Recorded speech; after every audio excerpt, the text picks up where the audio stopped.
ce biscuit garni de crème ou garni donc d'une espèce de confiture ou d'une purée sucrée de baies, lorsque ce biscuit donc a été entouré de massepain,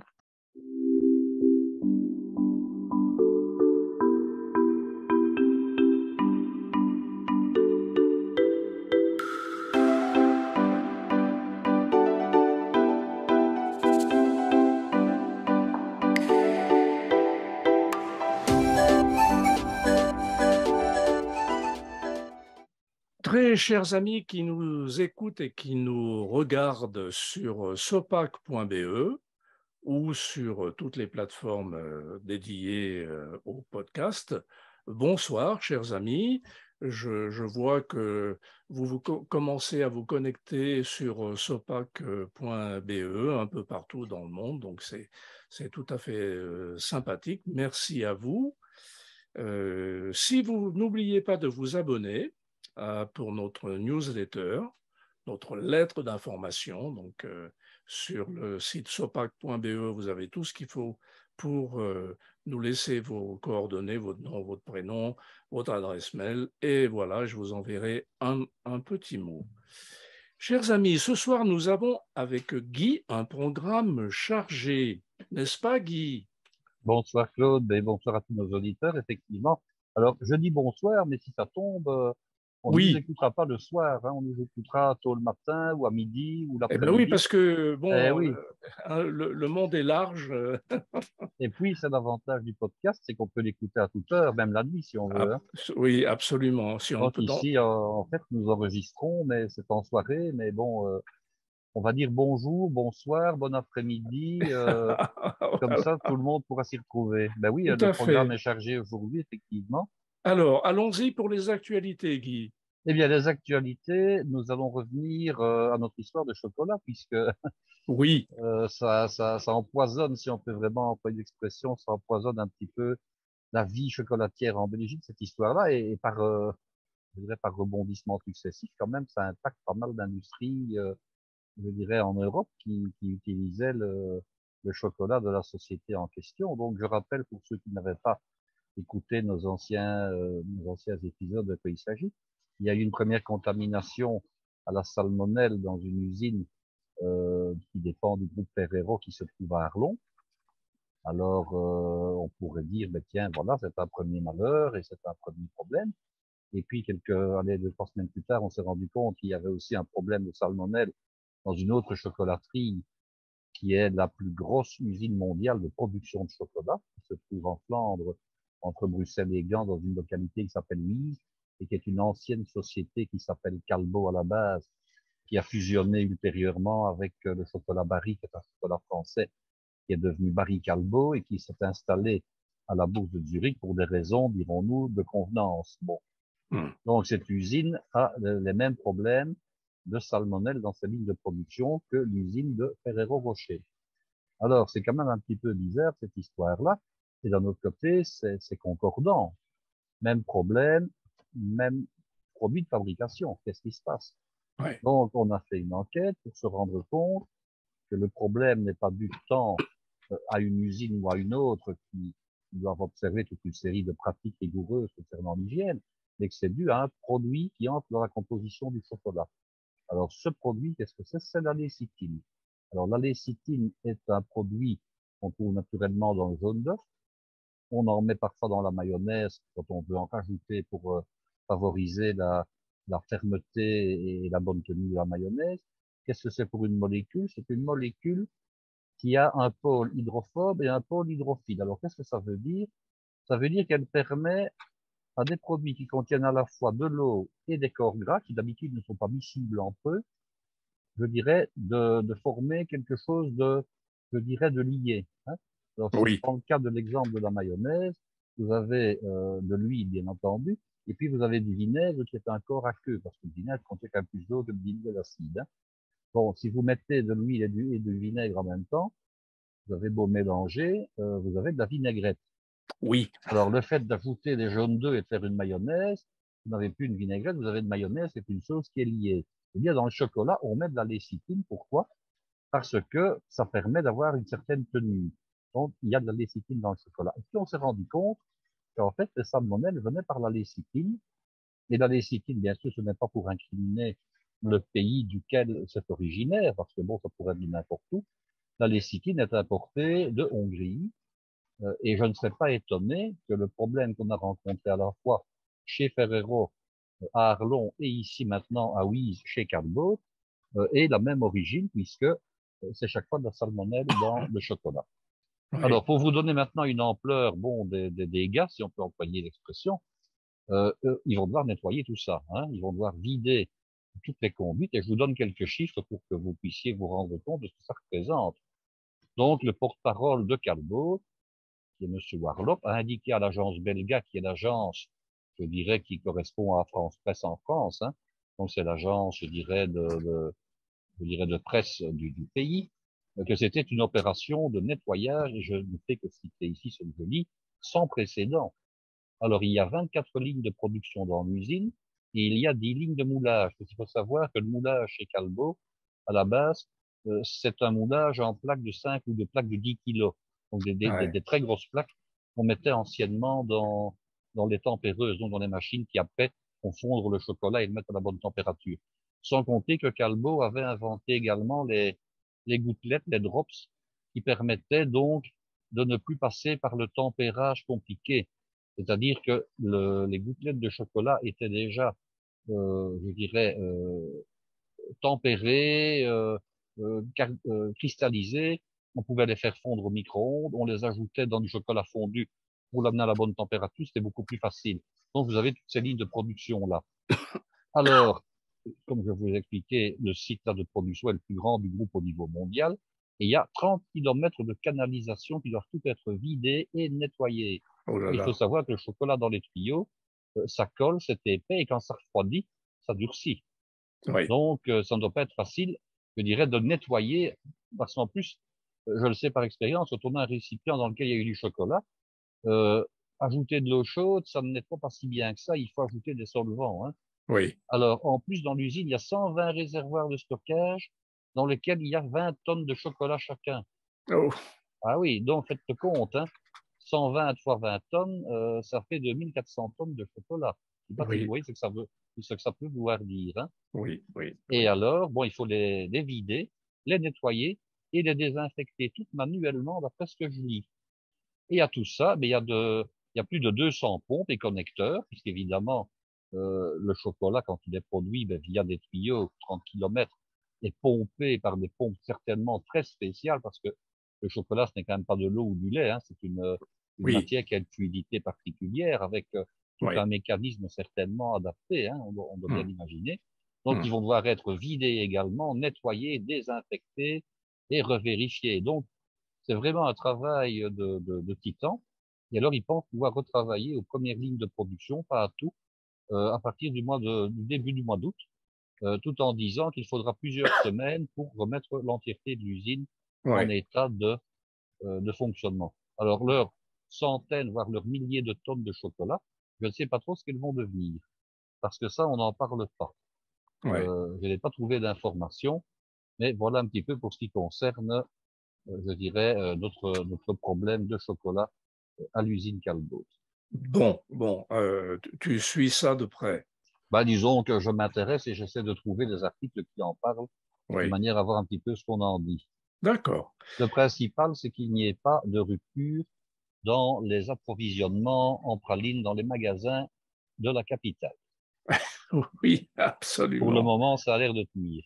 Oui. Bon, ça veut dire qu'ils avaient des stocks, ils Ben, il y avaient a du stock et puis bon, comment dirais-je, ils avaient de la réserve, évidemment, hein. oui, oui, oui, oui. Non, mais ça doit être effectivement un problème logistique gigantesque, ce Oui, oui. bazar. Ouais, J'ai tout à fait. l'impression que On le jour où comprend. nous irons visiter l'usine, si nous avons ce bonheur-là, Oui, nous pourrons leur poser des questions adéquates absolument. et Ouais. nous aurons des nouvelles. Bon, j'espère bien. Alors, Guy, tu m'as parlé tout à l'heure, avant notre enregistrement, de ton dernier week-end, du week-end dernier, un week-end gourmand, je crois. Un week-end en partie gourmand, effectivement. Je me suis retrouvé avec des connaissances dont dirais, je ne vais pas le dire un ami, mais enfin une connaissance qui vient de France, un jeune garçon qui est venu s'installer pour un an à Bruxelles et qui voulait découvrir certaines choses. Donc, on s'était donné rendez-vous. Alors, avec nous s'est jointe une amie néerlandaise que je connaissais d'avant également. Et alors, nous avons fait un petit tour dans les rues et les ruelles du vieux Bruxelles, avec en principe l'idée d'aller voir le musée des Beaux-Arts. Et puis finalement, le temps passant très rapidement quand on discute, eh bien, finalement, nous ne sommes pas allés voir le musée. On a dit qu'on y retrouverait, hein, pour être à l'aise. Et nous avons arpenté les rues de manière gourmande, ce qui n'est pas mal non plus.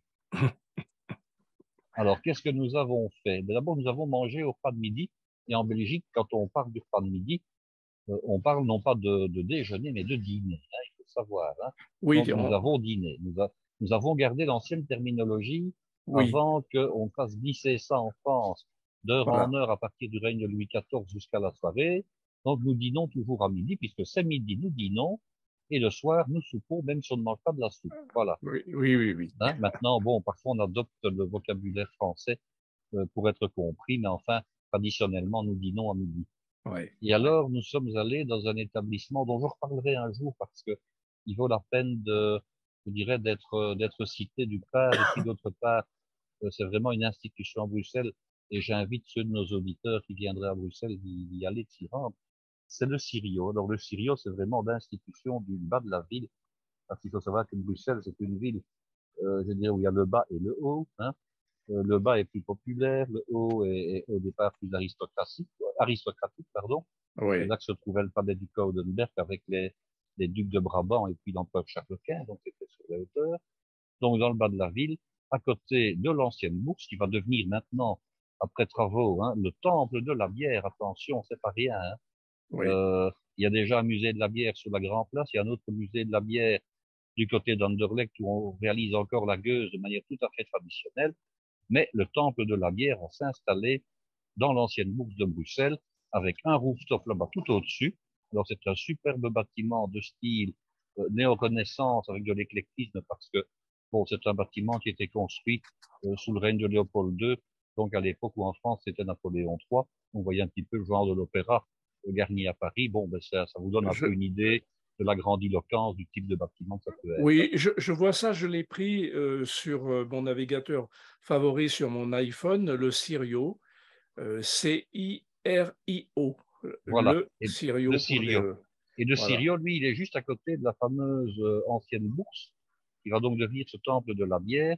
Et le Sirio, donc, est un établissement qui a été créé déjà au XIXe siècle et qui est resté, d'un point de vue décor, le même qu'à l'époque de sa création. Oui, on voit, on Voilà. voit. Et de l'autre côté de la bourse, il y a un autre établissement qui s'appelle le Falstaff, qui lui est un peu plus récent, qui lui fait pendant. Alors les deux se valent, ils sont différents. Disons que le plus authentique, le plus je dirais peut-être le plus couru, c'est quand même le Sirio. Hein. Ah Alors, oui, le Sirio, il est connu parce qu'on peut y manger, évidemment.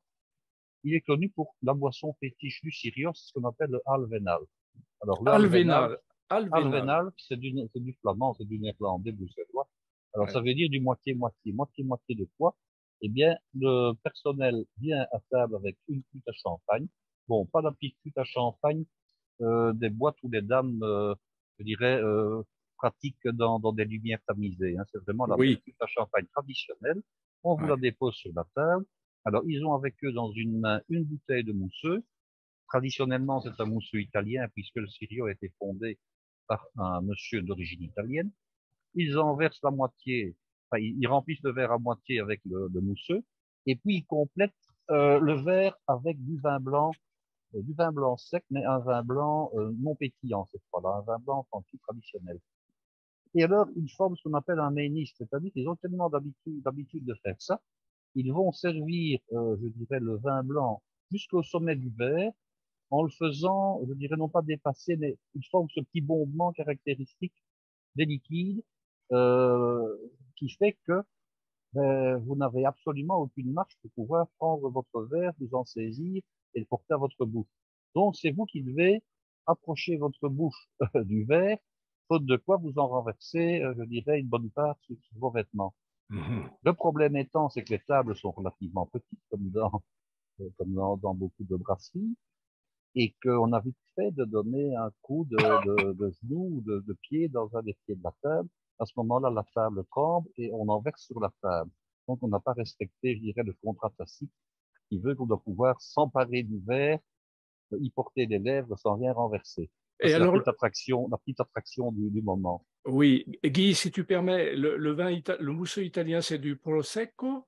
Oui, c'est ça, hein, Ah c'est pas oui, un prosecco, hein, d'accord, c'est pas une méthode champenoise traditionnelle, hein, d'accord, d'accord. faut être Ouais, honnête. Bon, ok, c'est l'apéritif, disons, allez, qui détend, qui délasse, qu'on boit quand il fait ouais, un peu chaud. ouais, Mais on en ouais. boit, autant vous dire, on en boit aussi bien au marché de Noël quand il fait froid que quand c'est l'été, hein. Faut pas se Oui, tracasser, on n'attend pas d'accord. l'hiver ou l'été pour en boire, hein. Maintenant, Oui, il y a oui, autre chose à la carte, évidemment, hein. Et ouais, alors, c'est ouais. un établissement qui est à la fois, je dirais, taverne, hein, donc brasserie, et qui est à la fois restaurant. On peut y manger des plats simples de la cuisine bruxelloise avec un gros avantage, c'est que c'est servi en très belle quantité. Et j'ai rappelé à notre ami français qui nous accompagnait que la Belgique, c'est un peu comme l'Alsace. Alors, en Alsace, qu'est-ce qu'on dit? Vous savez sans doute ça. On dit, ben voilà, l'Alsace, elle se caractérise par la qualité de la cuisine française et par la quantité de la cuisine allemande, où l'on dit que l'Allemagne se caractérisait par les grandes quantités, mais pas une bonne qualité. Eh bien, on reprend exactement le même principe en Belgique, c'est de dire, nous, en tant que peuple ni germanique ni latin, nous avons la qualité de la cuisine française, la qualité, la quantité de la cuisine germanique. Voilà. Donc, on mange très très bien et pour un prix parfaitement raisonnable. Oui, Et puis après ça, ben, nous avons repris la route, nous sommes arrivés à la Grand Place, qui était noire de monde. Alors la Grand Place qui resplendissait au soleil du week-end avec toutes ces dorures qui brillaient de mille feux. Et puis sur la Grand Place, ben, il y a une boutique qui s'appelle Meos, qui est donc un chocolatier qui se dit être l'inventeur de la praline à l'abeille, qui se rappelle que les pralines, en France, ça désigne des fruits secs caramélisés comme des amandes, par exemple, hein, dans du sucre qu'on fait masser de manière à ce que le sucre, après avoir formé un sirop, enrobe les fruits secs, hein, oui, et des forme une amandes. espèce oui, des amandes ou des cacahuètes, hein. Ouais. On a des cachous. Ce n'est pas des cachous, ce sont des chouchous, bien, je ne sais plus comment on appelle ça en France. On vend ça sur les foires, comme la foire du trône. Oui, Euh, voilà, oui, enfin bon, donc oui, on fait masser. Alors les pralines roses, évidemment, hein, qu'on trouve à Rouen, oui. entre autres. Donc chez nous, une praline, ce n'est pas ça, c'est donc une bouchée au chocolat, pour le dire autrement. Et alors, on trouve non seulement, pour moi, d'un point de vue du chocolatier qui parle ici, les deux meilleures pralines du monde, c'est-à-dire Caprice et Tentation, qui ont été créées par un chocolatier de chez Neos. Et alors, on trouve encore ce qu'on appelle les Manons au sucre. Alors, la Manon, vous la trouvez chez plein de chocolatiers en Belgique. C'est une praline qui est, je dirais par ailleurs, réalisée avec une crème au beurre, soit vanille, soit mocha, c'est souvent une des deux, et puis enrobée de chocolat blanc, avec ou sans noisette dans la crème. Par contre, la véritable Manon, elle, elle n'est pas trempée dans du chocolat, mais elle est trempée dans du fondant. Ah Alors, je oui, rappelle ce que c'est que le fondant. C'est le sucre qui a été travaillé de manière à devenir opaque et que l'on met sur les carrés glacés ou les tomm-pouss. mhm. Voilà. Donc, c'est trempé dans du fondant. Alors, j'ai déjà travaillé ce genre de praline chez un chocolatier de Namur, Émeric. Ce n'est pas facile parce qu'il faut les faire tout à la main. On ne sait pas les faire à la machine. Ah oui, Ah oui, on est obligé, quand on fait à deux dents de chocolatier, de prendre la base, l'intérieur de la praline, si je peux dire, hein, et puis de le tremper dans le fondant qui doit être à une température rigoureusement précise parce que si ça ne va pas, votre praline fond dans le mélange. Hein, alors ouais. là, bon, bonjour les dégâts. Et puis il faut la saisir avec une grande dextérité, la déposer sur un papier sans faire on dit de rachacha ou de caramouilla ou tout ce qu'on veut. Il ne faut pas qu'il y ait de coulée en tout cas. Et puis avec la fourchette, on ramène un peu de fondant dessus pour faire un petit dessin comme une mèche de cheveux. Alors, autant vous dire que c'est tout un art de pouvoir. Alors maintenant, on ne les vend même plus au poids, on les vend à la pièce, hein, pour vous dire à quel Ah oui, point le prix a oui, augmenté. Et oui. alors, ça nous ramène à une légende, tout ça. Ça nous ramène à la légende je dirais, d'une comtesse anglaise qui, je dirais, qui était très bien vue de ces sujets d'ailleurs, hein, mais il faudra aller voir la légende sur Internet, qui avait chevauché nu sur un cheval uniquement vêtu de ses cheveux. Alors, est-ce que la mèche qu'on voit sur la Manon rappelle l'épisode de la fameuse maman, je n'en sais rien, mais en tout cas, voilà un petit peu ce qu'on pourrait en dire. Alors, après ça, nous sommes allés au Sablon. Alors, le Sablon, c'est vraiment le quartier, je dirais, bobo de Bruxelles, en pleine gentrification, mais il est connu exclusivement ou quasiment que pour ses antiquaires. Il y a, je pense qu'il y a quasiment 200 boutiques d'antiquaires dans le Ah oui. quartier, Ah oui. certains qui sont extrêmement spécialisés.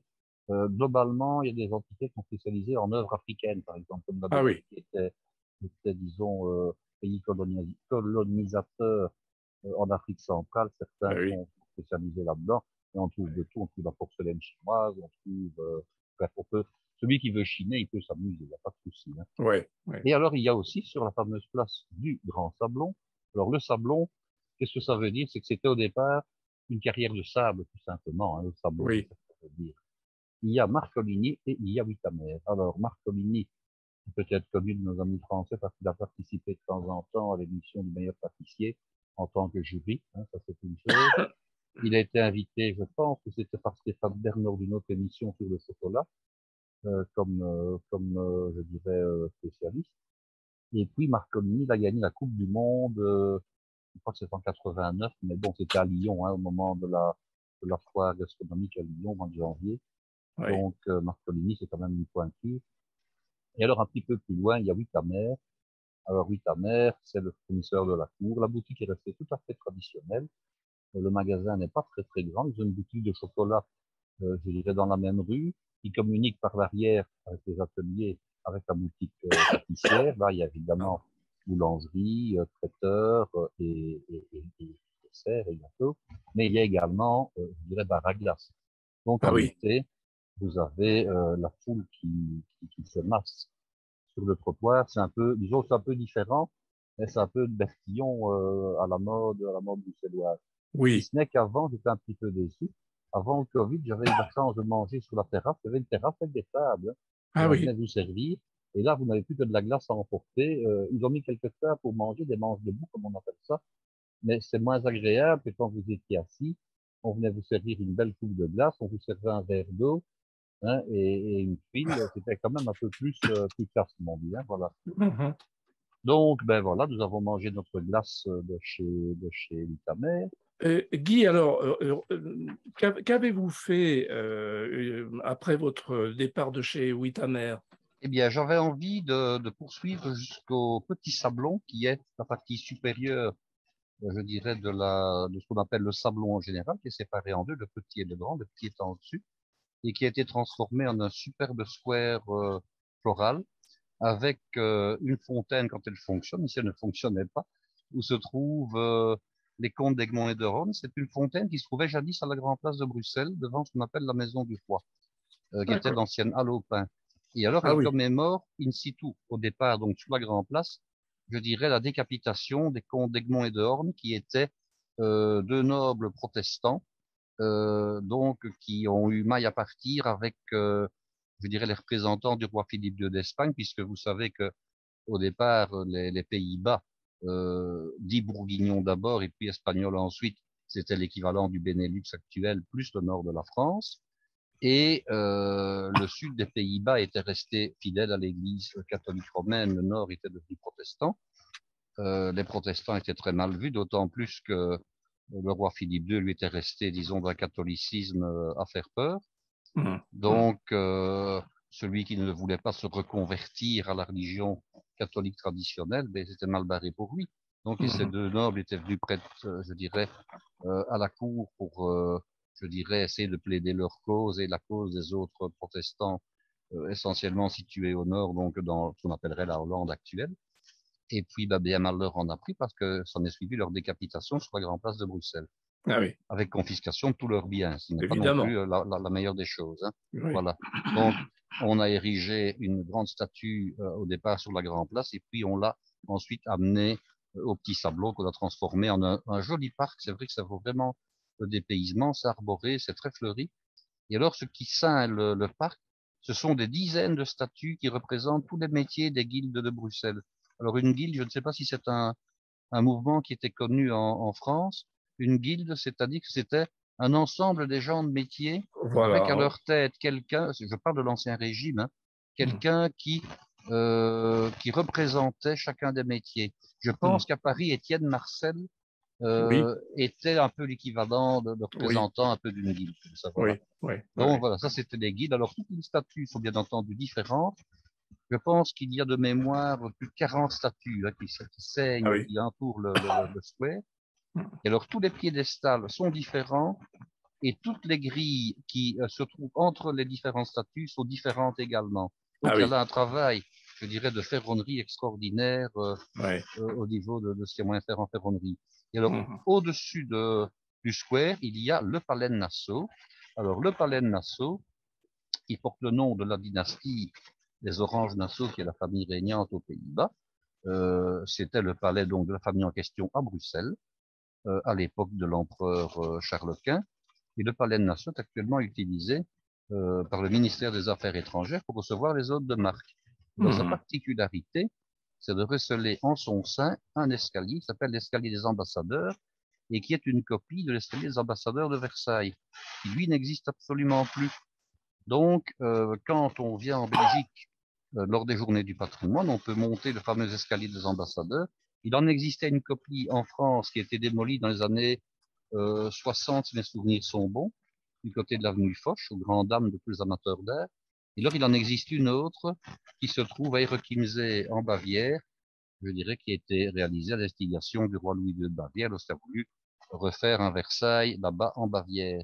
Mm. Donc, quand je pense que j'ai cherché, hein, quand on veut tourner des films qui sont censés se dérouler à Versailles, je me suis déjà laissé dire qu'on allait soit les tourner en Ah oui. Bavière dans le fameux escalier, soit à Bruxelles dans le même escalier, donc qui est vraiment une copie conforme D'accord.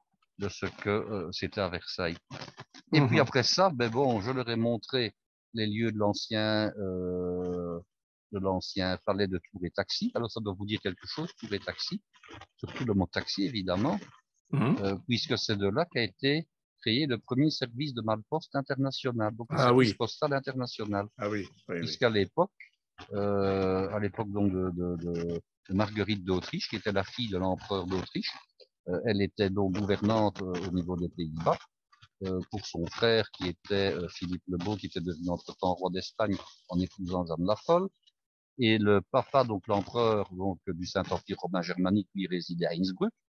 Et il avait besoin d'être informé par sa fille de ce qui passait aux Pays-Bas, donc en Mm. Belgique. Donc, il a chargé la famille de Tour et Tassy d'effectuer le service des malpostes entre Bruxelles et Innsbruck. Donc, déjà, il y a plus de 500 ans. D'accord. Voilà. Et puis après ça, nous sommes descendus à l'église du Sablon, qui est là tout près aussi. Une superbe église de style gothique tertiaire. Et là, il y avait donc dans l'église, je dirais, toute une série de choses qui représentent l'Ommegang, qui est le fameux cortège qui a lieu fin juin, début juillet à Bruxelles, qui est un cortège qui a été donné en l'honneur de Charles Quint, venu présenter son fils aux édiles de la ville. C'est un superbe cortège qui est pour moi, je pense, un des plus beaux d'Europe. Donc, on a pu voir des bijoux, des chevaux, enfin des chevaux, pas des vrais chevaux, hein, des harnachements, des Mm. drapeaux, des oriflammes, etc. Et puis, on a décidé d'aller boire un verre parce que j'avais envie de leur faire goûter ce qu'on appelle le Bourgogne des Flandres. Alors, le Bourgogne des Flandres, qu'est-ce que c'est? C'est une bière brune, très douce, pardon, et très ronde comme ça. Mm. Et dans l'estaminet, alors un estaminet, c'est un établissement que l'on trouve également en France, dans le nord de la France, en Flandre Oui. française. Oui. C'est un genre de taverne, on va dire. On appelle ça un Oui. estaminet. Alors il y a comme ça quelques impasses à Bruxelles. Et quand on ose, parce que j'ai vu plein de gens qui n'osent pas entrer dans ce genre d'impasse, on se demande ce qu'il y a au bout finalement. C'est un peu inquiétant, y compris les gens avec qui j'étais qui m'ont dit, mais bon, oui, on est déjà passé devant et puis on est un petit peu inquiet, on n'ose pas entrer finalement. Alors là-dessus, ben bon, on entre dans ce vieux bistrot et on a vraiment l'impression de se retrouver un siècle et demi, 2 siècles en arrière, quoi. Hein, vraiment, Ouais. Ouais. c'est tout à fait ça. Il n'avait Ouais. plus cette bière-là au fût, on a bu autre chose. Et puis de là, ben, nous sommes partis au théâtre de marionnettes. Et là, je pensais pouvoir manger ce que j'avais déjà mangé chez eux, c'est-à-dire le complet bruxellois. Alors, il y a deux types de complets bruxellois. Il y en a un, c'est le moule frite avec de la bière, et l'autre, ce sont les fameuses tartines de fromage blanc avec des radis et des jeunes oignons. Ah oui, Malheureusement, il n'en faisait plus, mais je vous donnerai la recette un jour, quand je l'ai déjà donnée, quand on a parlé des fromages. oui, oui, Euh, oui. bon, et puis nous avons assisté à une pièce de marionnette à l'étage dans le grenier, qui est fausse, évidemment revue et corrigée, en français bruxellois. Et après ça, on avait faim. Ouais, c'est normal, hein. Et j'ai voulu faire goûter à l'ami avec laquelle j'étais les meilleures frites du monde. Alors bon, aux grandes dames des Belges, les meilleures frites du monde, pour moi, ne sont pas belges, elles sont hollandaises. Alors, j'exagère un petit peu. En fait, c'est un cuisinier hollandais enfin néerlandais, pas hollandais, une différence, néerlandais, qui était étoilé et qui a décidé d'ouvrir, je dirais, les meilleures friteries du monde, c'est vrai. Il utilise pour ce faire une pomme de terre tout à fait originale, qu'on ne trouve pas facilement, qui est la grilla. C'est une pomme de terre à chair jaune, qui a un croustillant extraordinaire. Et alors, il décline au long des saisons, comme ça, des petites portions de frites, hein, c'est pas grand, euh, je dirais traitées avec des produits qu'on n'a pas l'habitude de voir, entre autres, bon, je dirais des tendances japonisantes et des choses comme ça. Ah oui. Et ici, je suis resté un peu plus classique. J'ai pris une variété, je dirais, où il y a un effiloché de viande façon carbonate flamande. Alors, il y a une présentation qui est très originale. Bon, c'est pas donné, il faut le savoir, mais Hmm. c'est vraiment extraordinaire au niveau des frites. Alors, vous avez un bar à sauce avec de la mayonnaise aux truffes et des choses comme ça qui étaient extraordinaires, voilà. D'accord, Et d'accord. voilà pour la soirée donc du samedi. Et puis, j'ai remis ça le dimanche, hein. Alors, le dimanche, ben, j'ai été passer l'après-midi dans un superbe endroit, qui est toujours à Bruxelles évidemment, qui est un domaine de 85 hectares, qui est l'abbaye de Bistoire. C'est-à-dire que c'est une ancienne abbaye qui est, je dirais, nichée à l'orée de la forêt de Soigne. Alors, 65 hectares de forêt avec des promenades, 25 hectares, je dirais, d'étangs et de parcs Ouais. de petits sentiers. Donc voilà, il y a Ah, moyen de quoi faire. Ça, c'était bon, pour les actualités. très bien. Alors, venons-en à notre recette. Alors, cette recette est vraiment rigolote et un peu extraordinaire. Chers amis, Guy me dit, on va parler des os à moelle. Ah, bah, je dis, je suis vraiment Oui. content, c'est fabuleux. Je suis allé voir mon boucher, je lui ai demandé des os à moelle de me les couper en long, je veux épater un peu. Voilà. Voilà, et j'entends un blanc de la part de Guy, hein, j'entends un blanc, je dis bien, et il me dit, ah, peut-être seras-tu surpris. Alors, chers amis, vous allez être sans doute surpris comme moi. Guy, veux-tu bien nous parler de tes os Samuel? Voilà. En fait, les os à moelle, moi, c'est une pâtisserie. Eh Alors, oui, eh oui, eh oui. Alors, c'est une pâtisserie qu'on trouve en Belgique, mais qui n'est pas originaire de Belgique. Elle se voilà, trouve ils au sont là. départ, oui, elle va derrière vous, hein. Elle se Oui, trouve au départ aux Pays-Bas. Alors, on la trouve, cette recette, je dirais, sur Internet. Je vais d'ailleurs vous en parler. Et par contre, on ne trouve pas sur Wikipédia l'article en français. Donc, j'ai dû le prendre en néerlandais. Je l'ai traduit, enfin, je l'ai traduit. Google me l'a traduit, hein, je vais être honnête quand même. Google me l'a traduit. Et puis, on se rend compte qu'à la base, ce dessert, ce produit qu'on appelle dans la traduction un os à moelle, tout simplement, c'est là la raison de mon discours de ce soir, ouais. euh, il n'est pas non plus originaire des Pays-Bas, il est plutôt originaire de Suède apparemment. Mais la base, l'idée reste la même. Alors, qu'est-ce que c'est? Donc, je vais maintenant vous lire la traduction, ou du moins une partie de la traduction, hein. Donc, un Oui, os à moelle est une pâtisserie en forme de cylindre ou de barre à base de crème, de pâte d'amande et de chocolat. Alors, il y en a deux variantes. Il y a ce qu'on appellera la pipe à moelle, qui elle est faite d'une crème qui est enrobée d'une couche de pâte d'amande, donc du massepain, hein, et qui est trempée dans du chocolat. Tandis que ce qu'on appelle le reuse merkpijpen, alors reuse ça veut dire géant, hein, en flamand ou en néerlandais, donc c'est un modèle plus grand. Là par contre, il y a à la fois à l'intérieur et de la crème et du biscuit, et parfois même, si vous allez jeter un petit coup d'œil sur Internet, vous verrez, de la purée de baies, donc baies genre framboise ou cassis, pour vous donner, disons, des exemples, et c'est souvent de la framboise. oui. Alors, donc, vous avez dans les deux cas du massepain blanc. Aux Pays-Bas, c'est du massepain blanc. Si vous allez voir ce qui se passe en Suède, c'est du massepain vert traditionnellement, Ah hein. oui, Et puis, lorsque donc ce biscuit garni de crème ou garni donc d'une espèce de confiture ou d'une purée sucrée de baies, lorsque ce biscuit donc a été entouré de massepain, eh bien, les deux bouts sont trempés dans du chocolat noir dans tous les cas. Voilà. Donc, voilà comment c'est réalisé. et comment c'est vendu. Alors, apparemment, ça existe également dans la cuisine espagnole. Et Ah là, oui. ça s'appelle hueso de santo, qu'on appellerait ou qu'on traduirait par jambe sacrée, et qui est lui, à ce moment-là, un cylindre de massepain avec une garniture aux œufs sucrés. Et Hmm. quand on regarde, parce qu'évidemment, je suis allé un petit peu fouiller pour voir ce qui se passait en Suède, hein, en Suède, l'intérieur est un petit peu différent.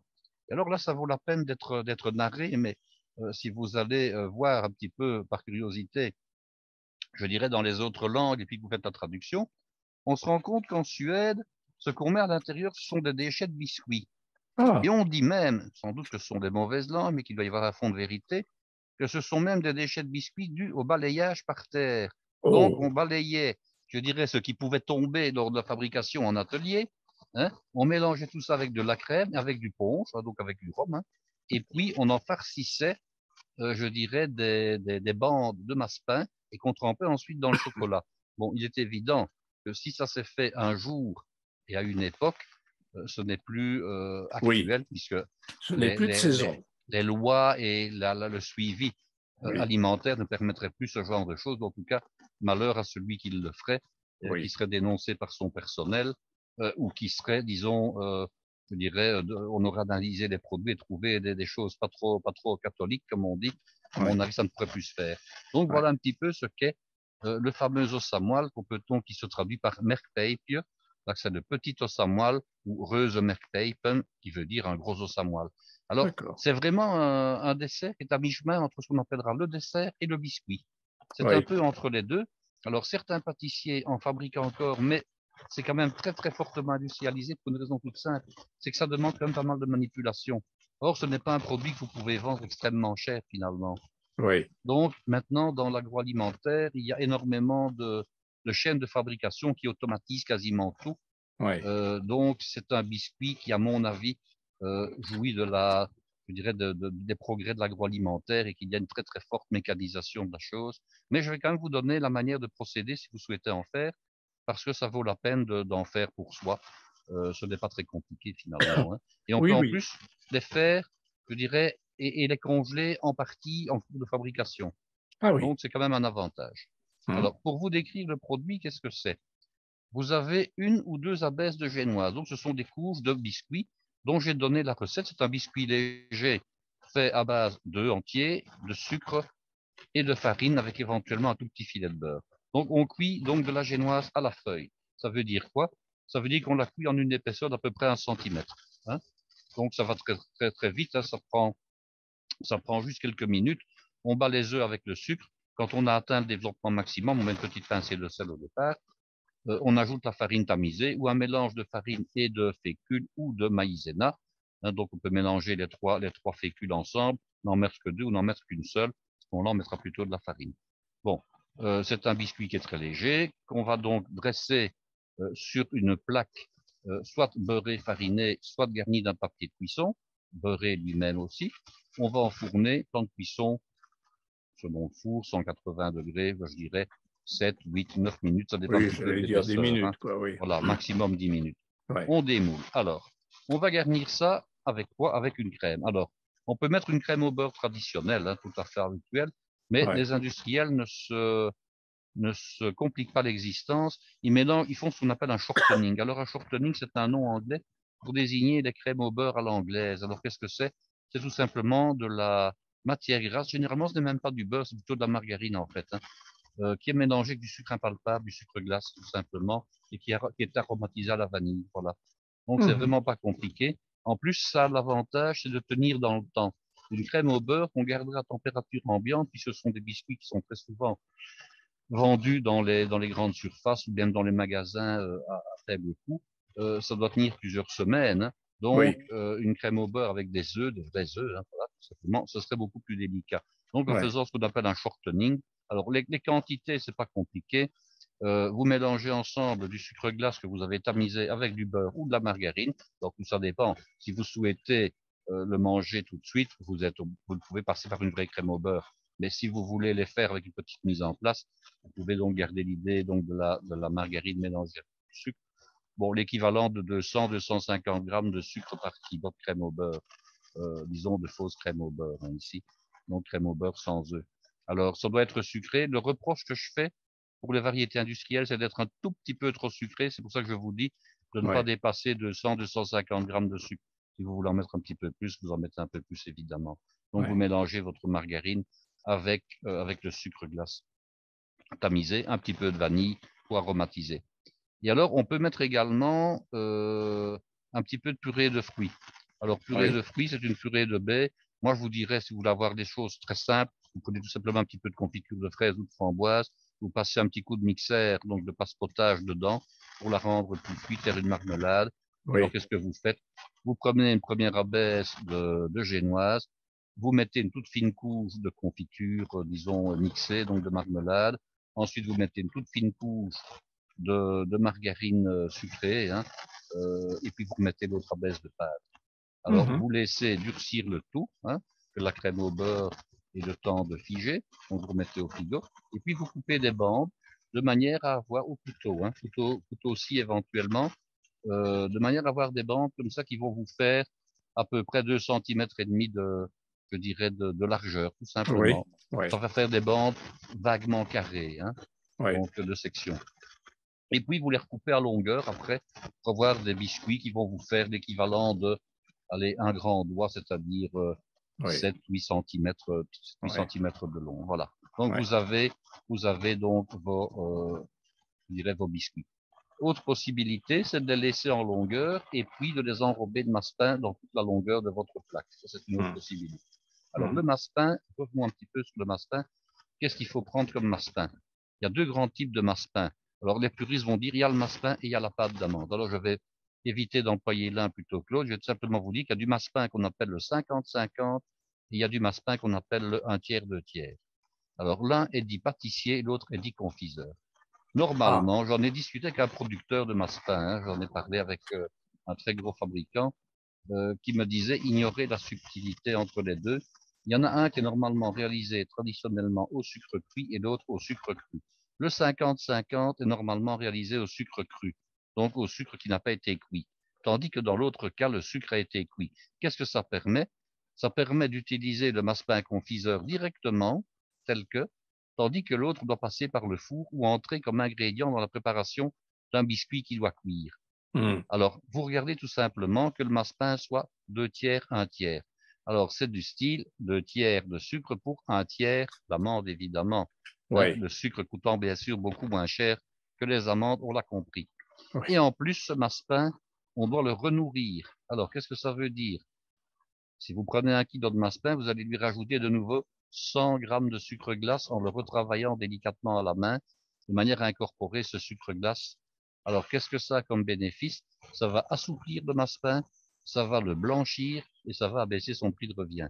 Donc, voilà les 3 raisons pour lesquelles les pâtissiers retravaillent le massepain avec du sucre glace. Alors, Je, une fois que vous avez je, je, retravaillé le massepain, je peux te poser une question, Guy? oui, bien sûr, Tu parles de mastin. Moi, je ne sais. massepain, la Je pâte sais. d'amande, Voilà, c'est la pâte d'amande, c'est tout la pâte simplement. d'amande, voilà. D'accord, ok, ça marche. Alors, le massepain, c'est plutôt une terminologie germanique, on va dire, à la base. D'accord, Hein. ok. Donc, on va donc retravailler la pâte d'amande avec du sucre glace. Mhm. Elle va devenir beaucoup plus souple. Il faut Mhm. après donc l'abaisser au rouleau.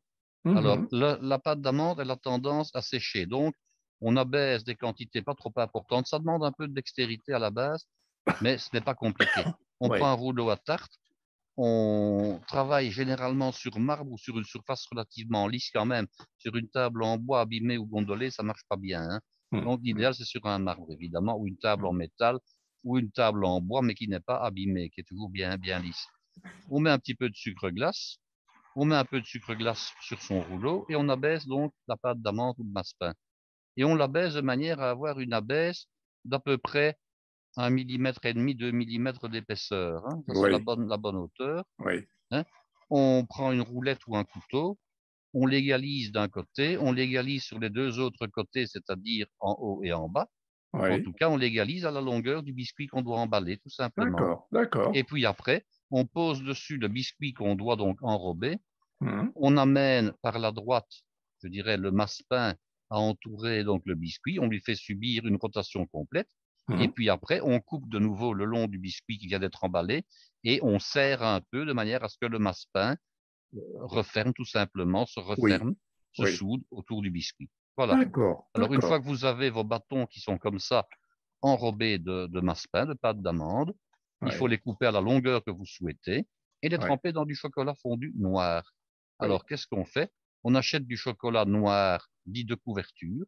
Alors, oui. chez Calbo, mais vous pouvez très bien prendre un autre chocolat, il n'y a aucun problème. C'est le 811, tout simplement, hein. Mhm. Il porte ce numéro-là, c'est la recette 811. D'accord. C'est le chocolat traditionnel, le noir, tout simplement. Oui, Chocolat noir. Pour le faire fondre, pas de problème. Vous le mettez au micro-ondes dans un récipient. Moi, j'ai toujours un récipient en plastique parce que le récipient en plastique est meilleur isolant que le récipient en métal et on peut le mettre au micro-ondes sans trop se poser de questions. Quand c'est du métal, il faut oui, ça toujours va pas. vérifier s'il est magnétique ou amagnétique, hein. Bon, et voilà. Oui, oui. Donc, moi, je préfère prendre toujours du plastique. Donc, vous devez travailler avec un chocolat qui est à température de 30 degrés. Voilà. Comment Oui. fait-on? Alors, soit on a un thermomètre à chocolat, soit on utilise ses lèvres, le bas de ses lèvres et éventuellement la ligne du poignet. Ah oui, Alors, oui. pour ramener le chocolat à température, on va le faire fondre à une température un tout petit peu plus élevée, et puis on va reprendre les fameux calais, qui sont ces petites gouttes de chocolat qui est cristallisé, les remettre dans le chocolat fondu, et la moyenne va faire descendre la température du chocolat. On mélange tout simplement jusqu'à ce que les calais soient fondus et que la température de 30 degrés soit atteinte. Voilà. D'accord. Éventuellement 31 degrés, c'est toléré, mais l'idéal c'est entre 30 et 31 pour le chocolat noir dit de couverture. Et une Mhm. fois que le chocolat est à la bonne température, donc comment fait-on pour vérifier? Avec une spatule en bois, on trempe dans le chocolat et on touche avec le chocolat la commissure entre le poignet, enfin, qui est sur le poignet, entre la main et l'avant-bras. Hein, Oui, là où on a les lignes de vide, hein. oui, oui, Bon, oui. on touche et ça doit être froid. D'accord. Si vous avez la moindre sensation de chaud, c'est que c'est trop chaud. Mhm. Mhm. Donc, ça doit vraiment être froid et vous donner l'impression d'être froid. Donc, ça, c'est quand même très précis parce que si vous ne faites pas ça, qu'est-ce qui risque de se passer? Votre chocolat aura du mal à durcir et il va rester mat. Il ne va pas devenir brillant. Ah oui, Voilà. Donc, il doit être à la bonne température, c'est-à-dire aux environs de 30 degrés, je dirais le plus précisément possible. Alors, les thermomètres maintenant ne coûtent plus très cher, hein. Les oui. thermomètres, que ce soit des digitaux, des thermomètres électroniques, ça coûte. Mhm. Allez, on en trouve déjà pour quelques euros finalement, hein. Oui, oui, Je vais oui. même vous dire qu'un thermomètre à 20, s'il est suffisamment bien gradué, peut même servir à ce genre Mhm. de choses, hein. Mhm. Mhm. Donc, Mhm. votre chocolat est à bonne température. Vous allez donc découper vos biscuits à la longueur souhaitée et vous les tremper directement un côté et puis l'autre dans le chocolat en faisant une toute petite rotation pour que ça ne coule pas partout.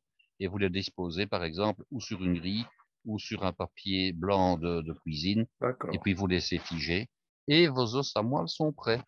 Et voilà, et on mange ça en buvant le thé, j'imagine. Alors, on mange ça en buvant le thé ou en buvant un verre de vin de type Porto, de type Xérès, je Oui, dirais, non pas le sec, mais le médium, par exemple, voire le oui, doux, oui. en buvant éventuellement, donc je disais, donc j'avais dit du Porto ou pas? Oui, du Porto, du Oui, du Xérès, Porto. Oui, du Malaga, pourquoi pas, du oui, Mori éventuellement, oui, oui. tout ça. Alors, même du champagne finalement, hein, ça marchera très Oui, bien ça, aussi, le oui, oui, champagne.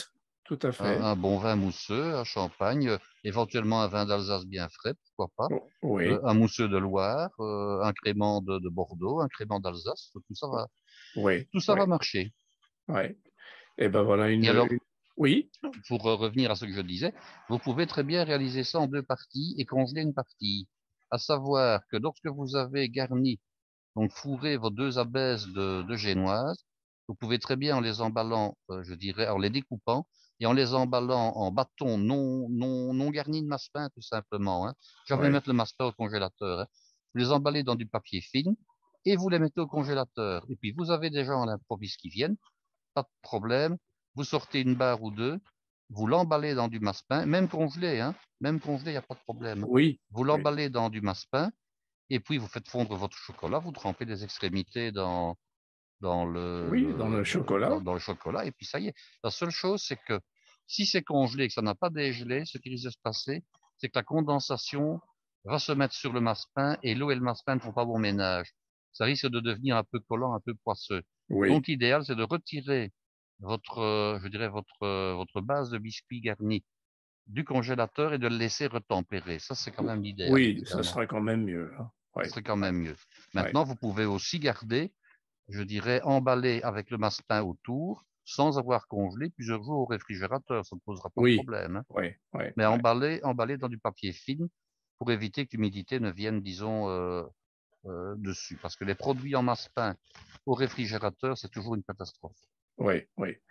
C'est un produit qu'on trouve typiquement en Belgique, par ailleurs. Je ne connaissais pas ça. Et on le trouve en Belgique, on le trouve très facilement aux Pays-Bas, hein, Ah oui, dans ce qu'on appellera les magasins discount. On le ouais. trouve en Suède apparemment également, où c'est extrêmement populaire. Mhm. Euh, oui, ça se trouve vraiment partout. Alors l'avantage, c'est que vous pouvez le personnaliser. Par exemple, au lieu de réaliser une simple génoise qui est le biscuit traditionnel de base, vous pouvez réaliser un biscuit aux amandes, hein. Ça sera Oui, meilleur, hein. oui, oui. Qu'on appelle chez nous le biscuit vanille, mais qui en réalité est une pâte à gâteau misérable, hein. Alors Attends, c'est un tu veux... gâteau que vous ne connaissez pas non plus, ça, le gâteau Ah non, misérable en France. ah non, ah non, ah non, ah non, je vais... Alors, je vais vous en parler en quelques mots, mais je vous donnerai la recette un jour. Mais Oui, par contre, vous pouvez la trouver sur Internet. Alors, le gâteau misérable, on se dispute la paternité du misérable. Donc, ça ressemble un peu, tout en étant différent, au biscuit Joconde, mais c'est un petit peu différent. Alors, ou au Vatel, ou au succès, hein, il y a des airs de ressemblance. Alors, en gros, qu'est-ce que c'est? Des blancs d'œufs battus en neige avec un tout petit peu de sucre, auquel on ajoute un mélange stabilisé ensemble de temps pour temps, c'est-à-dire même poids de sucre et même poids d'amande, avec un rien de farine pour donner du corps.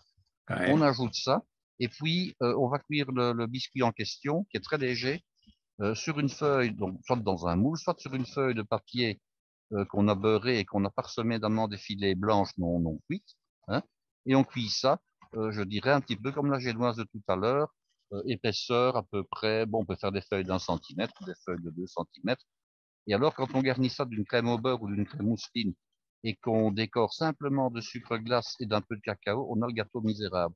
Et on ouais. dit que le gâteau misérable a été inventé par un pâtissier bruxellois au 19e siècle, à l'époque où votre cher Victor Hugo habite à Bruxelles, parce que bon, Oui, vous savez que j'allais... Bruxelles s'est Ouais, exilé, pardon, Victor Hugo s'est Victor Hugo. exilé à Bruxelles avant d'aller dans les îles anglo-normands, puisqu'il était un petit peu, je dirais, en pétard avec Napoléon III, hein.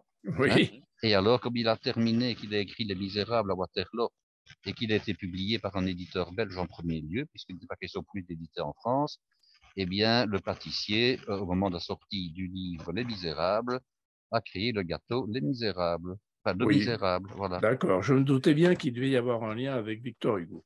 En Ouais, principe, c'est ce qu'on raconte, hein. En tout ouais, cas, c'est à la même époque. ouais. Donc, vous pouvez très bien utiliser la recette de ce qu'on appelle le biscuit vanille, qui ne comporte absolument pas de vanille du tout, mais qui est ce fameux biscuit aux amandes.